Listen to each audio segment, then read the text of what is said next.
All right, so we got planning all done and the planter all put away.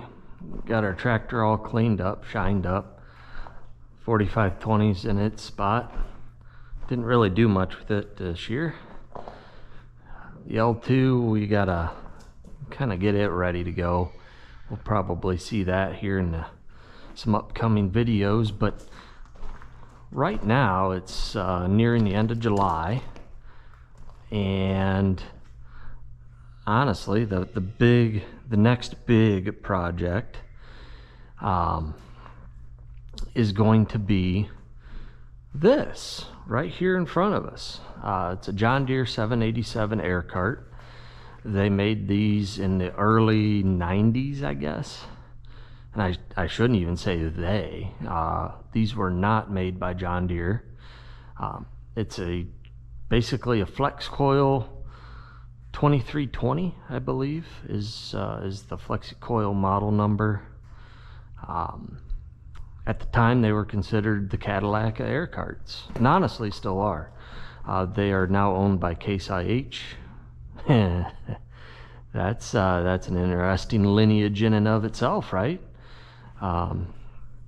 So Case New Holland supplies parts for these, the flex coil 2320s. I don't think you could walk in there and say a blasphemous word like John Deere in a Case IH dealer and expect to get very far.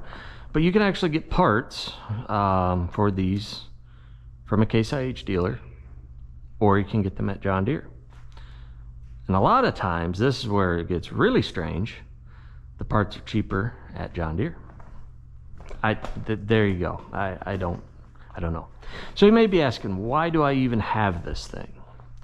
Well, in recent years, there's been a trend to go towards strip tilling, which does make a lot of sense, and also cover crops, which also makes a lot of sense. Now, I've done a little bit of cover cropping in the past. I've experimented mainly here on the home farm with rye. But I want to get further into it.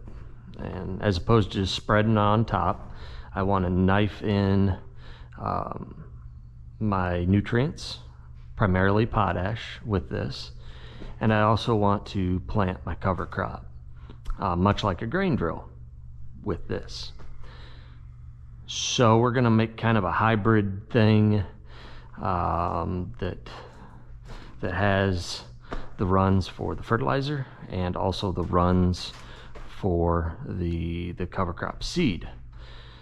So I was able to snag this, I believe at $4,700.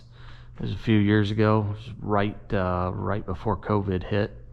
I did a little bit of broadcast seeding with it, just blowing the seed on top of the ground. It worked, but I think we can do better, so that's what we're going to do. So we've got basically just under $5,000 in it so far. We got another $7,000 worth of parts right before us from John Deere, and we got some fertilizer openers in another location, and we got some 7x7 toolbars that came from old John Deere 12-row cultivators. Got two of those. Two of them for under $800. You can't beat that. Really, the most expensive thing on this project is sitting right here in those two crates. So let's kind of walk around. Let's open up a cold beverage or a liquid asset, whatever you want to call it. And let's kind of look this thing over and just see what all we're dealing with here. It's a way hot day. That's why I'm saying I need to keep drinking. No, it's not an adult beverage. I can just hear you guys out there. I can hear the comments. Gotta stay hydrated on days like today. At any rate, what we're going to do back here, this is where the biggest issues are on this thing. The air cart is in working order. Not much we got to do to it. I'm going to redo the hoses These things were never very pliable. I guess they are now, considering it's 80+ degrees outside. But when you go to work on this in the fall, a lot of times late November, no. Hooking and unhooking this thing is out of the question. What we're gonna do is we're gonna put a 3-point hitch on the back of this thing instead of just the standard pintle hitch. These were designed to pull 40+ foot air drills. This thing, when it's all said and done, is probably going to be right around 25 foot. 20 to 25 foot is what I'm planning on.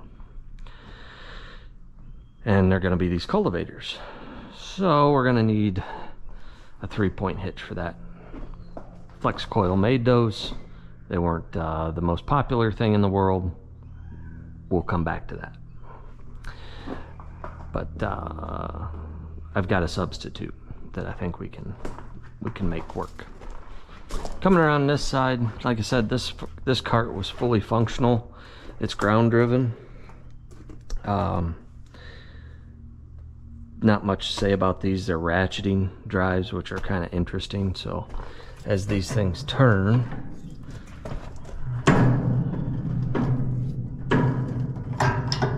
trying to do that one-handed is quite interesting, but these things move back and forth. There's some dog drives inside these boxes. Thinking mine need lubed up. This thing's been sitting here about a year and a half, maybe 2 years since it's been used last. So we definitely could get those lubed up, I think. Get them moving free. So that we'll put that on the list. Very minor detail. Blower fan, pretty standard on these carts. I mean, the rest of this cart is just standard. There's nothing really exciting on these. Where our excitement really is going to come in is back here. This is where we're going to start work. I'm going to put a 3x6 piece of tube welded into that. Go back, go across the back, and we'll have 2 uprights. I already opened up this crate. There is our 3-point hitch, folks. These came off of New Holland. This one came off of a New Holland tractor. There we go. Get my English in order. These units are quite popular over in Europe. They are a front mount 3-point hitch. Those tractors over there often have PTO in the front as well. They mount everything from mowers to sprayers, you name it, on the front of those tractors to make them quite versatile.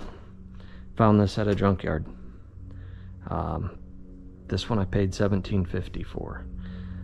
So almost 2,000 bucks sitting right here, but it's brand new, right out of the crate from the factory over in Italy. And oddly enough, it's a New Holland, which oddly enough is the company that bought out Flex Coil. Case New Holland. See, we're keeping it. We're keeping it stock. Yeah. Anyway, enough of that. The other thing, if there are any avid Flex Coil fans or just fans of these John Deere 787 air carts out there, you may note we don't have the fill auger on this thing. It did not come with one. So whoever had this before they put it in the auction literally capped off the valve for the auger, took the auger off, and there we go. So we got to find an auger. I think I know where I got one from my previous escapades, but there it is, guys. I mean, all in all, it's in good shape, and I think it's gonna going to be a good project. It shouldn't be too complex. We only have a month and a half to get this done, so bear with me. I hope you come along for the ride and enjoy this several part series that's going to roll out on the John Deere 787 air cart. And I hope to turn this into a multi-purpose tool air cart. And what I mean by that is we're putting a 3-point hitch on the back of this. It's basically going to be our strip till rig. But what do I have there? That's right, bulk fill. I'm thinking down the road, don't get excited, but down the road, turning this into a bulk fill system for a 12-row corn planter, and having a 3-point corn planter at the rear, putting a fertilizer tank right here, and just having one nice rig for two field operations. Take up a lot less space in this barn. Not working with a lot of room, not working with a lot of money. We're gonna try it. So crop prices are down, you know, you gotta make it work. So without further ado, let's get this party on the road. All right.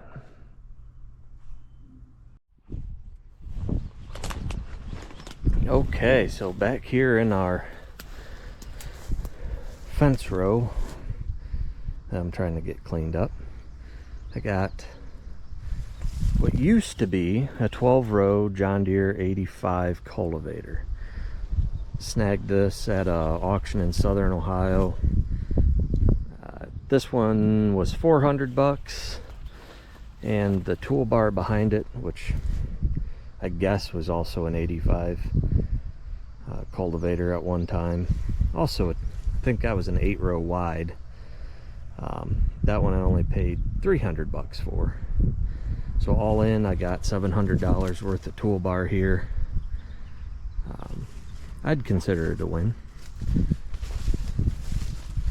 So what I'm going to do is strip all of these openers off. I'm going to leave the gauge wheels on there, and then we will have our base for the row units, which are going to be John Deere single disc fertilizer openers. So what I'll do after all these units are stripped, we will get some 7x7 bar, rather tubing, 7x7 tubing, and weld the front cultivator to the rear. So that way we have a double bar frame that we can then mount our row units on. It's quite similar to what a grain drill would look like. I'll show you those row units in an upcoming video. I traded a gravity wagon for 34 single disc openers. I don't know where I'm getting these good deals. I really don't. But we'll take them as they come for sure. So we got those to rebuild. This is going to be quite the project. Oh, and it's July 15th. And I gotta have this done by harvest so that we can get our cover crop out. So let's get moving.